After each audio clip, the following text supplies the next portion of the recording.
Hello, everybody. This is John Thurman with the HR Social Hour Half Hour Podcast, and I'm really excited to bring this SHRM18 interview with Mike Mitchell to you today. Mike brings over 35 years of business experience, having held senior positions in Fortune 500 companies and is the head of his own consultancy. His experience spans more than 25 years, including consumer packaged goods, manufacturing, financial services, energy, transportation, retail, advertising, and technology. Mike's a skilled instructor and trainer, serves as a senior faculty at the Center for Creative Leadership. Full disclosure, I'm a attendee of Center for Creative Leadership, big fan of what they do there, and so that was one of the reasons I was excited to be able to talk to Mike today.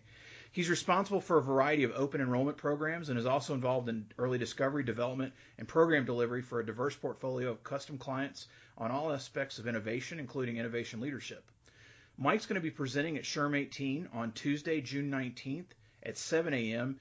His presentation is entitled Driving Innovation, How Leadership Makes a Difference. So, Mike, welcome. Again, appreciate you joining me today. And if you would, can you give me and the listeners an overview of the presentation, maybe an elevator pitch?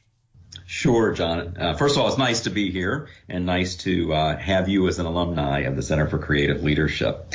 So my elevator pitch for what I'll be talking about that very early morning in June is we're going to take a look at how the interaction between innovators and their bosses really make a significant difference to an organization's success in being innovative. So it will be my research results, but I promise not to make it boring, particularly at 7 a.m. in the morning. So I hesitantly say it's research results, but it won't be a numbers presentation or a typical research presentation. But this is a continuation of a research agenda that I've had for many, many years, looking at the human aspect of innovation. So as we all know, innovation's important. We know that it gets talked about a lot. And there is a lot of information out there about processes and creativity and innovation strategy. And all of those are very important. But my research has always followed the trail of the human beings making all of that happen. And so I've been looking very closely at what is the human part of innovation. What makes innovators tick, if you will? In other words, why do they crave novelty and why do they go after these big, lofty goals like creating new things on a daily basis? And then over the past few years, in conjunction, of course, with my role at the Center for Creative Leadership, I've been investigating, so what are the leadership behaviors that enable those people? What helps them to really do that marvelous work that they have to do and helps them to do that really critical, important work that they have to do. So I know that's a little bit more than an elevator speech, but it represents a long history with me, so it's difficult to say it in just a sentence or two.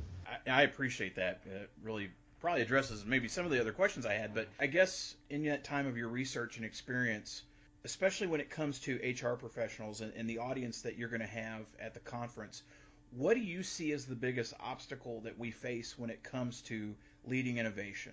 Without giving your presentation away, but what tends to be the issue that you see in that situation?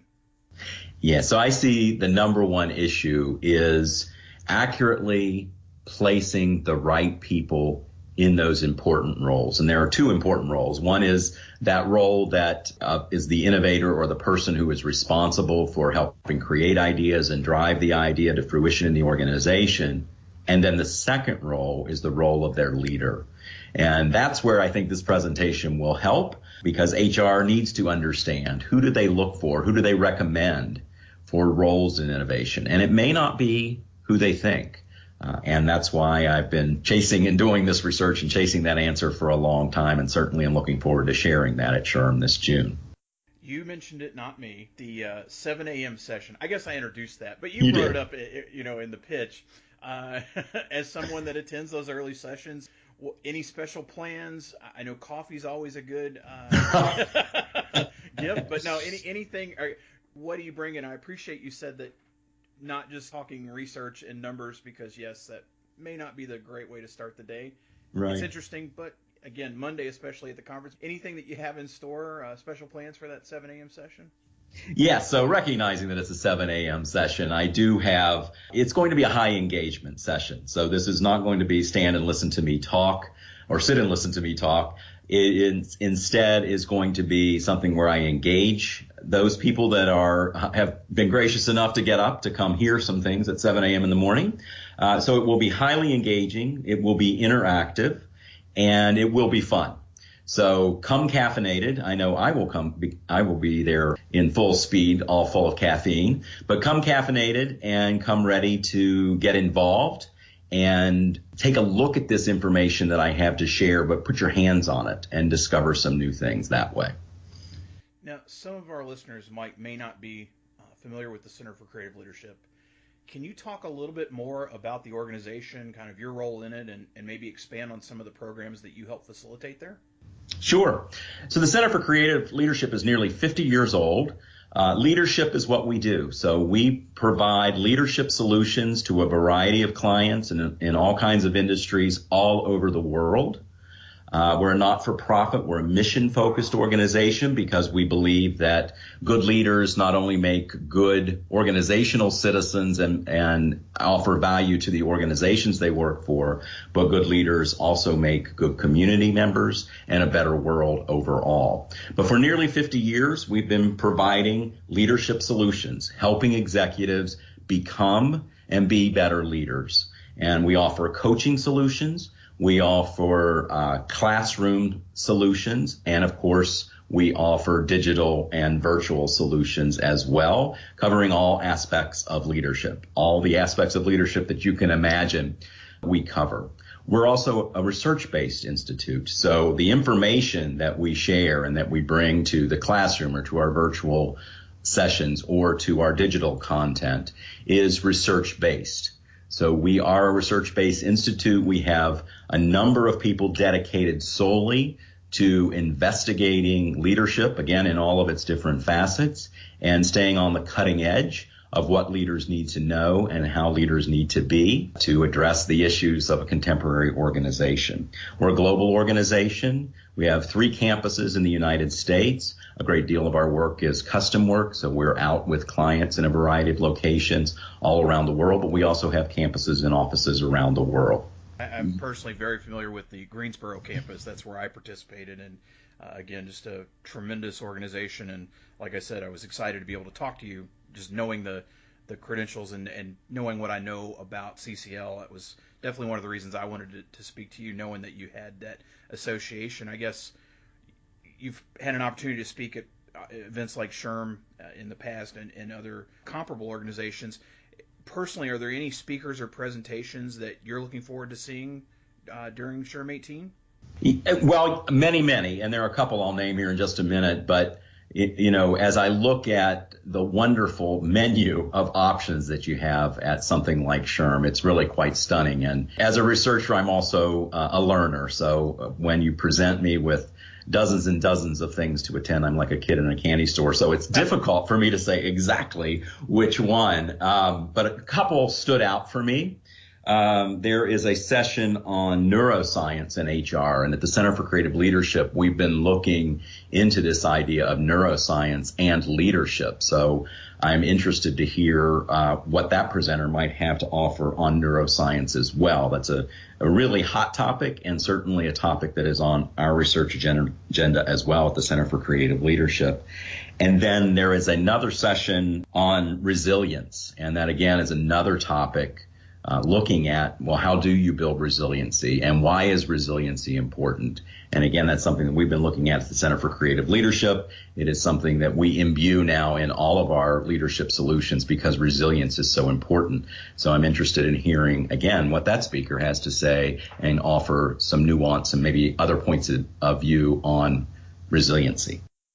SHRM18 will be the first conference for many attendees, I'm sure. Obviously, it's a big event, a lot of people coming from all over, but any advice that you could give as someone that's attended events like this before to someone it's their first time, how do you make the most out of that experience? I think it's twofold. Come prepared. So go on the website, check out things that you want to do. because there are so many things. If you don't do your homework and plan ahead, it can be overwhelming, and you find yourself in a session and you find that there was another one that you're even more interested in. So planning ahead, looking on the website, thinking about what you want to attend, and I certainly hope my session is one that you'll attend as well.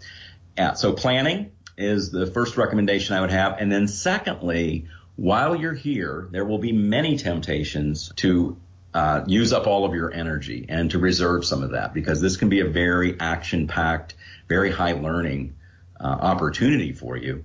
And if you're sleepy, if you've been out all night the night before, or you've maybe been enjoying some of our restaurants and night life until late into the night, you do that a few nights in a row and you're going to be exhausted. So on the topic of resiliency, I recommend staying hydrated, getting lots of good rest so that you can attend these sessions, but attend them fully with your full attention. I feel doubly fortunate learning that you live in the city, and so I feel like I have a pipeline to the good stuff. And for the listeners, any recommendations, maybe not even the first time in Chicago, but things to do, places to see or eat, what do you recommend for those out-of-towners? What are those experiences they need to make the most of while they're there outside of the conference? I'm always happy to do that. I've been a lifelong resident of Chicago, so it's a city that's very near and dear to my heart. So the first thing I would recommend is the Chicago Architecture Foundation's boat tour of architecture at Chicago. It's been rated time and time again as the number one or one of the top tourist attractions in the country. So buy your tickets in advance, assuming we'll have good weather in June and it will be crowded. It's the Chicago Architecture Foundation architecture tour. Boat tour. The boat takes you down the Chicago River, which is a body of water that doesn't get talked about a lot since we sit on Lake Michigan, and that tends to be the star of the show often. But the Chicago River is actually quite awesome, and over the last 5 years, the city has built up a river walk that extends for blocks and blocks and blocks coming off the lake and all the way down the river. And this boat takes you down that river. You get to see our skyscrapers, the remarkable buildings from a unique vantage point, and learn why Chicago is the home of the skyscraper, invented the skyscraper, and all that we have to offer as far as eye candy goes, things and buildings for you to look at and all the different architecture to learn about. They do a fantastic job. It's a great education, but it's also fun. And in the meantime, you're sitting on a boat having a beer, trolling down the river of Chicago and learning as you go. And then I can't not plug the Chicago Art Institute, since that's where my wife works. And that if you've never been to a world-class art institute, or you were unaware that the Chicago Art Institute is a world-class place and it's relatively close, please make sure to stop by there and say hello to my wife and enjoy it can take you a days to go through that museum, but certainly take half a day and enjoy the art there. Mike, I think you have a second or third career ready to go when it comes to being an ambassador for the city. And I really do appreciate the time. And, unfortunately, I have a lot of listeners to this podcast. They may not be able to attend the event. So if listeners want to learn more about you, your presentation, or research you've been doing on innovation, or about the Center for Creative Leadership in general, what's the best way for them to connect or reach you? Obviously, come to the presentation. I'll be there and standing around afterwards, so always happy to connect with people, answer questions, and just see how what we talked about in that session resonated with them. You can also go to ccl.org, as in the Center for Creative Leadership, and you'll find a search bar there, and you can search either my name or search innovation. And we have a lot of wonderful white papers. And again, white papers are like research. I know those can sound a little scary, but they're very approachable white papers. They're not academic. They are in practitioner language. And you can look and find white papers that I've written, white papers that others have written on this topic of innovation, as well as a myriad of other topics related to leadership. And you can also write, if you have questions, to info@ccl.org, info@ccl.org. Great. Well, Mike, again, thanks for your time. We'll put that in the show notes for the HR Social Hour and for SHRM18. This is John. Look forward to seeing everybody in Chicago. Take care.